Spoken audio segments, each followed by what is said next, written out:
कोल्हापूर महानगरपालिका असू दे किंवा आणखीन एक जिल्ह्यातली इचलकरंजी महानगरपालिका असू दे, या दोन्ही महानगरपालिकेमध्ये महायुती विरुद्ध काँग्रेस अशी लढत होताना दिसते. कारण तर महायुतीचे जे काही नेते आहेत ते या महानगरपालिकेमध्ये एकत्र आलेले आहेत. त्यामध्ये राज्यसभेचे खासदार धनंजय महाडिक, मंत्री हसन मुश्रीफ, मंत्री चंद्रकांत दादा पाटील, राज्य नियोजन मंडळाचे अध्यक्ष शिवसेनेचे नेते राजेश क्षीरसागर आहेत. त्याचबरोबर कोल्हापूरचे पालकमंत्री प्रकाश आंबेडकर हे महायुती म्हणून हे सर्व नेते एकत्र आलेले आहेत. तर दुसऱ्या बाजूला कोल्हापूर महानगरपालिकेमध्ये काँग्रेसचे नेते आमदार सतेज पाटील हे एकाकी खिंड लढवताना दिसत आहेत. त्यांच्यासोबत ठाकरे सेना देखील आहे, मात्र ती कुठंतरी या निवडणुकीमध्ये दुबळी झालेली पाहायला मिळते. कारण जागा वाटपातच ते बऱ्यापैकी स्पष्ट झालं आणि काँग्रेसनं जवळपास 75 जागांवर आपले उमेदवार उभा केलेत. एकंदरीत जर परिस्थिती पाहायला गेली तर ही कोल्हापूर महानगरपालिकेची जी लढत आहे ती महायुती विरुद्ध काँग्रेसपेक्षा सतेज पाटील अशी होताना एक प्रकारे दिसते. आता नक्की मुद्दे प्रचाराचे काय आहेत? मोठ्या प्रमाणात प्रचाराला सुरुवात झालेली आहे. मधल्या काळात जर एकनाथ शिंदेचं बघितलं तर त्यांनी अनेक नेते फोडले, सतेज पाटील यांच्या जवळचे देखील नेते फोडले. भाजप मोठ्या ताकदीनं उभे आहे. काय नक्की प्रचाराचे मुद्दे आहेत? विकासाचे मुद्दे कुठले आहेत जे प्रचारामध्ये समोर येतील?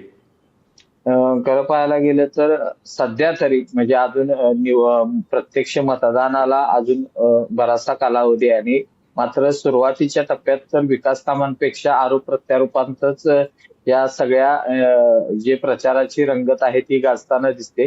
खरं पाहायला गेलं तर गेल्या मागील वेळी सत्तेत आणि त्यापूर्वीही काँग्रेस नेते आमदार सतेज पाटील यांनी थेट पाईपलाईन कोल्हापुरात जी आहे ती मंजूर करण्यात आली होती. जवळपास 55 किलोमीटर लांब काळंबावाडी धरणातून ही थेट पाईपलाईन योजना आणली होती आणि जवळपास कोल्हापूरची लोकसंख्या 10 लाखापर्यंत जरी पोहोचली तर सहजरित्याने स्वच्छ आणि मुबलक पाणी मिळावा हाच हेतू सतेज पाटील यांनी धरून कोल्हापूरसाठी पाणी योजना आणली होती. मात्र मध्यंतरीच्या काळात ज्यावेळी आघाडी सरकार होतं त्यानंतर ही योजना मंजूर झाली. मात्र 2014 नंतर जसं राज्यातील सत्ता बदलली त्यानंतर या योजनेला कुठंतरी विलंब होताना पाहायला मिळाला आणि कालच सतेज पाटील यांनी पत्रकार परिषद घेऊन ही योजना कशी रखडली, यामध्ये नेमकं राजकारण काय होतं ही भूमिका स्पष्ट केली. यावरून कुठंतरी थेट पाईपलाईनचं पाणी अद्याप कोल्हापूरकरांना मिळालेलं नाही. आजची प्रचाराची थीम घेऊन महायुती कुठेतरी काँग्रेस नेते आमदार सतेज पाटील यांना घेरताना दिसते आणि दुसरीकडे पाहायला गेलं तर विकासाच्या मुद्द्यावर ही निवडणूक लढत असताना महायुतीकडून कोल्हापूर विमानतळ असू दे, कोल्हापूर रेल्वे स्थानक असू दे, त्याचबरोबर लाडकी बहीण हा एक मुद्दा त्यांनी या प्रचाराच्या निवडणुकीत घेतलेला आहे. त्याचबरोबर लाडकी बहिणीला जे मिळणारे 1500 रुपये आहेत त्यांना आता 1 लाख रुपयांचं कर्ज दिलं जाईल अशा पद्धतीची घोषणा देखील ही निवडणूक जी आहे ती महायुती प्रचारात आघाडी करताना दिसते. महत्वाचा प्रश्न म्हणजे कोल्हापूरची हद्दवाढ. मात्र या कोल्हापूर शहराच्या हद्दवाढीबाबत कोणच अशी ठोस भूमिका घेताना दिसत नाही. कारण महानगरपालिका निवडणूक संपल्यानंतर कोणत्याही क्षणी जिल्हा परिषदेची निवडणूक होण्याची शक्यता आहे. एकीकडे महायुतीमध्ये शिवसेना हद्दवाढीची भूमिका ठाम घेताना दिसते. आमदार राजेश क्षीरसागर हे ठामपणे सांगतायत की शहराशेजारील 8 गावं जी आहेत त्यांची हद्दवाढीमध्ये समावेश करू. पण दुसरीकडे काँग्रेसच्या बाजूने मात्र शहराच्या हद्दवाढीची भूमिका नेमकी स्पष्ट होत नाही. केवळ त्या संदर्भात भूमिका स्पष्ट करावी अशी लोकांची आणि शहरवासियांची अपेक्षा आहे. मात्र या कुठेतरी त्या गोष्टीला बगल देत आहेत अशी एक परिस्थिती जी आहे ती आता सध्या तरी दिसते. मात्र काँग्रेसचा ज्यावेळी जाहीरनामा येईल त्यामध्ये हद्दवाढीची काही संकल्पना आहे का हे देखील पाहावं लागणार आहे. आणि दुसरीकडं महाविकास आघाडी म्हणजे जे विकासाचं विजन आहे ते म्हणजे शहराचे रस्ते जे आहेत ते गेल्या अनेक वर्षांपासून रस्त्यांची अवस्था आहे ती दयनीय बनले. हा रस्त्यांचा विकास असेल, त्याचबरोबर कन्व्हेन्शन सेंटर असेल, ही महायुतीची देखील संकल्पना आहे. मात्र काँग्रेसकडे पण हीच संकल्पना आहे. त्याचबरोबर बाग बगीचे जे मूलभूत प्रश्न आहेत त्यावर कुठेतरी फोकस काँग्रेस करताना दिसते आणि हे विकासाचे मुद्दे जे आहेत ते कुठेतरी पुढे घेऊन दोघे पण दिसत आहेत. मात्र सध्याची जर परिस्थिती पाहिली तर या विकासाच्या गोष्टीपेक्षा एकमेकांच्यावर आरोपफेक, चिखलफेक ही कुठेतरी होताना दिसते.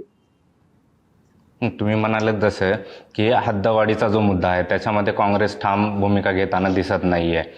पण सध्या परिस्थिती जर बघितली तर महाविकास आघाडीची जी सगळी धुरा आहे ती सतेज पाटील यांच्या खांद्यावरती आहे. त्यात ठाकरे सेना फार दुबळी झालेली आहे त्या ठिकाणी. अशा परिस्थितीमध्ये सतेज पाटील यांचा असा काय रोष आहे जे आक्रमकपणे महायुतीच्या विरोधात तुटून पडताना पाहायला मिळतात? खरं पाहायला गेलं तर महायुतीकडे सर्वच नेते एकत्र असले तरी महायुतीच्या सर्वच नेत्यांनी सतेज पाटील यांना टार्गेट केलेलं दिसतंय. कारण 2015ची निवडणूक जर बघितली तर सर्वात जास्त जागा आहेत त्या काँग्रेसने घेतल्या होत्या. जवळपास 29 जागा ज्या आहेत त्या काँग्रेसने मिळवल्या होत्या. आणि आता देखील एकीकडे महाविकास आघाडीमध्ये जर ही निवडणूक पाहायला गेली तर राष्ट्रवादी काँग्रेस शरदचंद्र पवार पक्ष हा या महापालिका निवडणुकीत बाहेर पडलेला आहे आणि केवळ ठाकरेंच्या सेनेला घेऊन ही काँग्रेस लढत असताना दिसते. दुसरीकडं विरोधकांना केवळ प्रचार करण्यासाठी सतेज पाटील यांच्यावर प्रचार करावा लागणार आहे. कारण त्यांना फाईट देण्यासाठी एकटी काँग्रेस जी आहे ती यामध्ये लढताना दिसते. आणि जर सतेज पाटलांच्यावर टीका केली तर आणि त्यांच्या कामकाजासंदर्भात टीका केली तर कुठंतरी एक भाजप आणि शिवसेनेबद्दल एक चांगलं जनमत तयार होऊ शकतं अशा पद्धतीचा विश्वास महायुतीच्या नेत्यांना वाटतो. आणि सुरुवातीपासूनच महायुतीच्या नेत्यांनी सतेज पाटलांना टार्गेट केलेलं दिसतंय. एकटे सतेज पाटील हे खिंड लढवत असताना दिसत, बाकीचा विरोधक महायुतीसमोर कोण दिसत नाही. इव्हन महायुतीच्या नेत्यांना काँग्रेस सुद्धा म्हणजे पक्ष म्हणून काँग्रेस सुद्धा विरोधक दिसत नाही. तर या निवडणुकीत सतेज पाटील हे एकटेच महायुतीला विरोधक दिसत आहेत. त्यामुळे महायुतीचे सर्व नेते आहेत ते सध्या सतेज पाटील यांच्यावर तुटून पडलेले दिसत आहेत. जसं तुम्ही म्हटलं की हद्दवाढीचा मुद्दा आहे, पाण्याचा मुद्दा आहे, तसाच मधल्या काळामध्ये ज्यावेळेस नगर परिषदेची निवडणूक सुरू होती त्यावेळेस सतेज पाटील यांनी आणखी एक मुद्दा समोर आणला होता जो घोटाळ्याचा मुद्दा होता. त्यामध्ये मंत्री प्रकाश आंबेडकर यांना त्यांनी टार्गेट केलं होतं. तसे काही मुद्दे परत या निवडणुकीत समोर येतील? खरं पाहायला गेलं तर दुसरीकडं महायुतीतनं जे घटक पक्ष आहेत ते देखील बाहेर पडलेले आहेत. रिपाई असेल किंवा जनस्वराज्य शक्ती पक्ष आहे तो नेहमीच निवडणुकीच्या दरम्यान इतर वेळी जनस्वराज्य पक्ष हा महायुती सोबत असतो. मात्र विधानसभा निवडणूक असू दे किंवा महानगरपालिकेची निवडणूक असू दे या दोन्ही निवडणुकीत जनस्वराज्य पक्ष हा वेगळा लढताना पाहायला मिळतोय. त्याचं खरं कारण असं की बंडखोरांना एक स्थान म्हणून जनस्वराज्य या निवडणुकीत उभारले का काय अशी शंका अनेकांना आहे. त्याच निमित्तानं ज्यावेळी जनस्वराज्य निवडणूक ही स्वतंत्रपणे लढवत असताना काँग्रेस नेते आमदार सतेज पाटील यांनी थेट जनस्वराज्य शक्ती पक्षाचे जे नेते आहेत आमदार विनय कोरे यांच्यावर टीका केलेली दिसली. एक जमीन ढापल्याचा आरोप त्यांनी या निमित्तानं केला आणि त्याला प्रत्युत्तर म्हणून आमदार विनय कोरे यांनी देखील त्यांच्या हॉटेलमध्ये परत त्यांनी ज्या जागा घेतल्या ती सगळी कुंडली माझ्याकडे आहे आणि मी ती योग्य वेळी बाहेर काढू आणि आता ती वेळ आलेली आहे अशा पद्धतीचं विनय कोरे त्यांना उत्तर देताना दिसत आहेत. दुसरीकडे राज्य नियोजन मंडळाचे अध्यक्ष आणि शिवसेनेचे नेते जे आहेत राजेश क्षीरसागर हे हे देखील सतेज पाटील यांच्यावर आरोप करताना दिसत आहेत की थेट पाईपलाईनच्या खरेदीमध्ये 70 कोटीचा घोटाळा झाला असल्याचा आरोप तुमचेच आमदार करतात अशा पद्धतीचं नुकतंच पत्रकार परिषदे म्हणलं. पण मुद्दा एक असा येतो की 2015च्या निवडणुकीत ज्यावेळी महाविकास आघाडी म्हणून हे शिवसेना राष्ट्रवादी काँग्रेस लढली त्यावेळी हेच राज्य नियोजन मंडळाचे अध्यक्ष राजेश क्षीरसागर हे सतेज पाटील यांच्या सोबत होते आणि त्याच वेळी ही योजना जी आहे ती कार्यान्वित झाली होती. मात्र त्यावेळी त्यांनी हे प्रश्न उपस्थित केले आहेत की नाहीत हा मोठा प्रश्न आहे आणि या संशोधनाचा विषय. मात्र महायुती म्हणून लढत असताना हे सगळं जे काही भांडाफोड आहे ते बाहेर येताना कुठेतरी दिसते. महायुतीची जरी परिस्थिती बघितली तर 2-3 प्रभाग असे आहेत की ज्यामध्ये भाजपने उमेदवारच दिला नाही कमळ चिन्हावरला. त्या ठिकाणी राष्ट्रवादी अजितदादा यांच्या राष्ट्रवादीचे उमेदवार आहेत, शिवसेनेचे उमेदवार आहेत एकनाथ शिंदे यांच्या. काही 2-3 प्रभाग असे आहेत ज्या ठिकाणी एकनाथ शिंदे यांचे उमेदवारच नाही आहेत. त्या प्रभागातली नक्की परिस्थिती काय आहे, नक्की त्यांनी काय जागा वाटपामध्ये कॅल्क्युलेशन केले? त्याला प्रमुख काही 3 मुद्दे आहेत. ज्या पद्धतीनं महायुतीमध्ये जागा वाटप झालं त्यामध्ये एक असा दिसतोय की उत्तर विधानसभा मतदारसंघ आणि दक्षिण विधानसभा मतदारसंघ असे जे दोन विधानसभा मतदारसंघ आहेत त्या प्रत्येक मतदारसंघावर ज्या त्या विद्यमान आमदारांचा प्रभाव दिसतोय. ही झाली पहिली गोष्ट. ज्या ठिकाणी शिवसेनेने उमेदवार दिलेत आणि भाजपची त्या ठिकाणी उमेदवार नाहीत असे हे जे महापालिकेचे मतदारसंघ आहेत ते उत्तर विधानसभा मतदारसंघात आहे आणि ते जे प्रभाग आहेत तिथं अधिक ताकद जी आहे ती काँग्रेसचे नेते आमदार सतेज पाटील यांचा त्या दोन प्रभागावर वर्चस्व आहे तो दिसतोय. आणि त्या ठिकाणी एक गणित आहे की कारण आताची जर परिस्थिती पाहायला गेली तर भाजप मध्ये सध्या राज्यसभेचे खासदार धनंजय महाडिक आणि संपूर्ण महाडिक गट कार्यरत आहे. आणि जर भाजप आणि महाडिक हे जर दोन गट एकत्र असतील तर ते बावड्यात त्या ठिकाणी चालणार नाही असा एक समज जो आहे तो या नेत्यांमध्ये आहे. आणि भाजपचा उमेदवार जर त्या ठिकाणी दिला तर कदाचित या चारही किंवा या आठही उमेदवारांना तिथं धक्का पोचू शकतो. त्यामुळेच कुठेतरी हे जे 8 उमेदवार आहेत ते त्या ठिकाणी शिवसेनेचे उमेदवार म्हणून दिलेले आहेत. आणि तिसरा मुद्दा असा की या अगोदर भाजप म्हणून तिथं त्या ठिकाणी निवडणूक झालेली आहे, त्या ठिकाणी प्रचार झालेला आहे. मात्र त्यावेळी भाजप सोबत जे शिवसेनेचे आत्ताचे शहर समन्वयक संपर्क प्रमुख आहेत सत्यजित उर्फ नाना कदम हे भाजप म्हणून त्या कसबा बावडाच्या परिसरात कार्यरत होते. त्यांनीच आता शिवसेनेत पक्षप्रवेश केल्यामुळे त्या सर्व जागांवर दावा जो आहे तो शिवसेनेकडून मजबूत झालेला. त्यामुळे भाजपकडून तिथं उमेदवार सध्या गेलेला नाही. या प्रमुख 3 गोष्टी आहेत.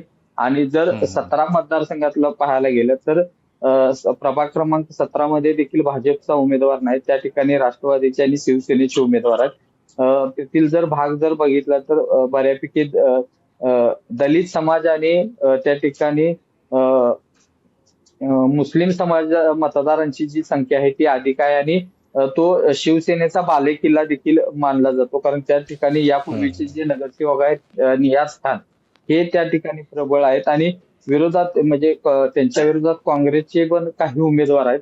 आणि त्या ठिकाणी जे चालणार आहे म्हणजे फक्त केवळ 17 मध्येच नाही, ज्या प्रभागात ज्या समाजाची लोकसंख्या अधिक आहे त्या समाजाचा एक उमेदवार किंवा प्रतिनिधी देण्याचा प्रयत्न महायुतीकडून देखील करण्यात आला आणि काँग्रेसकडून देखील करण्यात आलेला दिसतोय.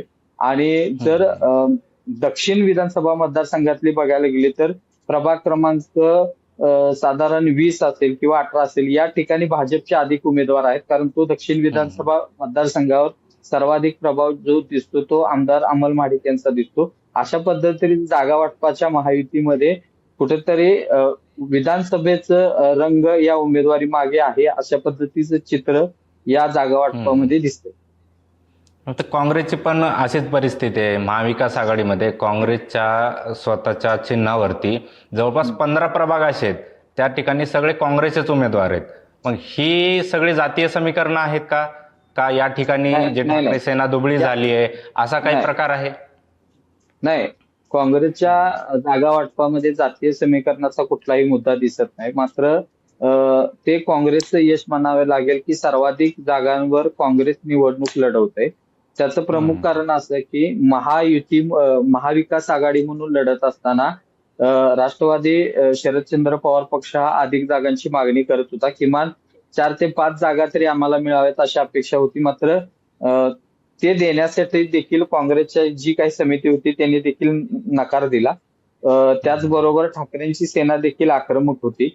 एकीकडे ठाकरेंच्या सेनेला सोडायचंही नव्हतं आणि त्यांना धरायचंही नव्हतं अशी परिस्थिती काँग्रेसमध्ये होती. त्याचं कारण असं की ठाकरेंचा जो शिवसैनिक जो आहे तो कोल्हापूरमध्ये अधिक आहे आणि त्याच ठिकाणी दगड जरी उभा केला तर ठाकरेंची सेना त्याला शिवसैनिक आहेत ते मदत करत असतात. मात्र ज्यावेळी ठाकरेंची सेना संपूर्ण नाराज झाली त्यावेळी कुठेतरी मध्यस्थींची बैठक झाली आणि तात्पुरतं का असेना त्यांना एक आश्वासन दिलं कारण ती बंडखोरी होऊ नये. बऱ्याच ठिकाणी बंडखोरी झाली बरोबर आहे पण 2 आकडा पार करावा अशी ठाकरेंची सेनेची मागणी होती. पण तो दोन्ही आकडा पूर्ण करू दिला नाही. त्यांना केवळ 6च जागा दिल्या आणि काँग्रेसनं 75 जागांवर उमेदवारी दिली. त्याचं कारण असं आहे की महायुती म्हणून लढत असताना महायुतीला 3 चिन्ह घेऊन लोकांच्या समोर जायचं आहे मतदारांच्या समोर. त्यामुळं काहींचे मतदारांच्या मनात संभ्रमावस्था पसरू शकते एका चिन्हाबद्दल. तीन चिन्हाबद्दल संभ्रमावस्था बनू शकते. भाजपला मतदान करायचं, शिवसेनेला मतदान करायचं का राष्ट्रवादी काँग्रेसला मतदान करायचं, अशा पद्धतीनं लोक अडचणीत म्हणजे गोंधळात पडू नयेत, ती काळजी कुठेतरी काँग्रेसने घेतलेली दिसते.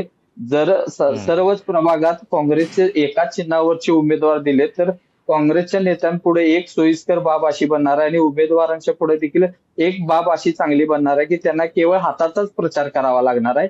एक चिन्ह ते प्रत्येक 4 प्रभागात पोचवायचं आहे. त्यामुळं ही जी जागा वाटपात जी खेळी आहे ती सतेज पाटलांनी कुठेतरी यशस्वी खेळल्याची दिसते. मात्र महायुतीचा जर विचार केला, महायुतीच्या सर्वच नेत्यांना 3 चिन्ह मतदारांच्या पर्यंत पोहोचवायचे आहेत. मात्र महाविकास आघाडीमध्ये फक्त सतेज पाटलांना हा लोकांसमोर पोहोचवायचा आहे. त्यामुळे सर्वाधिक जागा ज्या लढणार काँग्रेस आहे त्याचा फायदा देखील काँग्रेसला होण्याची शक्यता जास्त आहे. पण या सगळ्यामध्ये शरद पवारांच्या राष्ट्रवादीने का माघार घेतली? कारण जर नगर परिषदेचं जर उदाहरण बघितलं आपण तर कागलमध्ये एक उदाहरण समोर आलं होतं जिथे हसन मुश्रीफ आणि घाटगे यांनी युती करून तिथे निवडणूक लढवली. अशी खेळी कोल्हापूर महानगरपालिकेत देखील शरद पवार यांना करता आली असती? नाही, तशी खेळी करता आली असती. मात्र जर महायुतीतली परिस्थिती बघितली तर अगदी शेवटच्या अर्ज भरण्याची मुदत होती त्याच्या मुदत संपल्यानंतरही दुसऱ्या दिवशी जी यादी जी आहे ती बाहेर पडली. कारण त्याचं कारण असं होतं की सर्वच भाजपकडून इच्छुक जास्त होते, त्याचबरोबर राष्ट्रवादी काँग्रेसकडून देखील इच्छुक होते आणि शिवसेनेकडून देखील इच्छुक होते.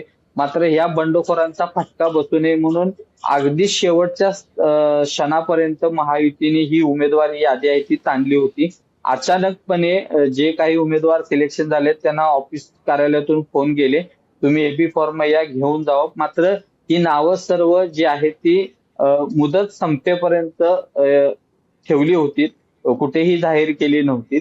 ही इतकी ताणाताणी असताना राष्ट्रवादी काँग्रेस शरदचंद्र पवार पक्षाला महायुतीमध्ये घेऊन त्यांना किती जागांवर जागा द्यायच्या ही मोठी अडचण महायुतीसमोर होती आणि त्यामुळे हा पर्यायच बऱ्यापैकी कॅन्सल होता. कारण राष्ट्रवादी काँग्रेसचीच अडचण शिवसेना आणि भाजपला अधिक झाली होती. मात्र कोणत्याही परिस्थितीत मंत्री मुश्रीफांना सोडायचं नाही अशी भूमिका घेऊन हे महायुतीचे नेते होते. त्यामुळे या तिघांची युती झाली. मात्र चौथानी पक्ष त्यामध्ये आला, कारण महायुतीतल्याच घटक पक्षांना त्यांनी बाजूला केलं, जनसुराज्य आणि रिपब्लिकन पार्टीला. मग राष्ट्रवादी काँग्रेस शरदचंद्र पवार पक्षाला जर आतमध्ये घेतलं तर त्यांना जर नाही जागा मिळाल्या तर या सगळ्या गोष्टीची अडचण होऊ शकते. त्यामुळे केवळ महायुती म्हणून ते लढले. आणि दुसरी गोष्ट, राष्ट्रवादी शरदचंद्र पवार पक्षाचा जो गट आहे त्याने आम आदमीला सोबत घेतलं, त्याचबरोबर वंचित बहुजन आघाडीला सोबत घेतलं आणि तिसरी आघाडी स्थापन केली, जेणेकरून एक सक्षम आघाडी तयार करावी आणि कार्यकर्त्याला न्याय मिळावा ह्या भूमिकेतून ही तिसरी आघाडी स्थापन झाली. कारण भले हार जीत हो अगर ना हो, पण कार्यकर्ता आपल्या सोबत राहायला पाहिजे, आपला पक्ष जिवंत राहायला पाहिजे, या भूमिकेतून कुठेतरी हे तिघही एकत्र आल्याने तिसरी आघाडी जी आहे ती स्थापन झाली. आणि जर ही झाली नसती तर कार्यकर्ता इतर कुठल्या पक्षामध्ये गेला असता. त्यामुळे कार्यकर्त्यांसाठी हा निर्णय जो आहे तो राष्ट्रवादी शरदचंद्र पवार पक्षाच्या गटाला घ्यावा लागला असं माझं तरी मत आहे. पण मधल्या काळात आपण पाहिलं असेल, आता शरद पवार देखील तिसरी आघाडी करून मैदानात उतरले आहेत. काँग्रेस मोठ्या ताकदीनं उभं टाकली आहे. सतेज पाटील मोठा जोर लावताना पाहायला मिळतात. पण मागच्या काही काळामध्ये एकनाथ शिंदेनी लक्ष घातलं होतं त्या ठिकाणी, म्हणजे गोकुळमधले काही सदस्य असतील किंवा स्थानिक नगरसेवक असतील जे माजी नगरसेवक होते, असे अनेक लोक हे एकनाथ शिंदे यांनी आपल्या शिवसेनेमध्ये घेतले होते. त्यामध्ये उदाहरण द्यायचं झालं तर सतेज पाटील यांच्या खूप जवळचे शारंगधर देशमुख हे जे होते ते देखील एकनाथ शिंदे यांनी फोडले. असं असताना सतेज पाटील यांना किती फटका बसू शकेल किंवा एकनाथ शिंदे यांना त्या ठिकाणी किती फायदा होऊ शकतो या गोष्टींचा? तसं म्हणायला गेलं तर दोघांनाही परिश्रम करावा लागणार आहे.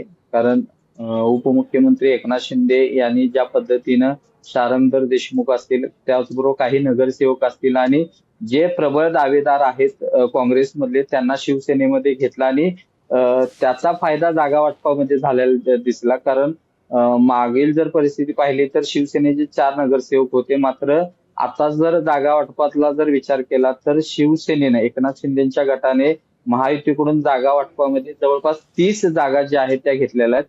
त्याचं प्रमुख कारण असं होतं की हे जे प्रबळ जे उमेदवार आहेत, दावेदार आहेत, ते शिवसेनेमध्ये घेतले आणि दुसरीकडे जे काँग्रेस नेते आमदार सतेज पाटील जे आहेत, त्यांना कुठेतरी या निवडणुकीच्या माध्यमातून फाटा द्यायचा प्रयत्न जो आहे तो शिंदे सेनेनं केला.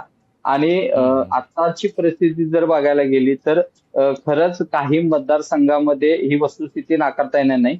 बऱ्याच मतदारसंघांमध्ये काँग्रेसला म्हणजे आमदार सतेज पाटील यांना यांच्या विरोधात प्रबळ उमेदवार जे आहेत ते सापडलेले नाहीत. ज्या प्रभागात जे प्रबळ उमेदवार पाहिजेत, पण शारंगधर देशमुख यांच्या विरोधात तगडा उमेदवार शोधण्यात सतेज पाटलांना यश मिळालं.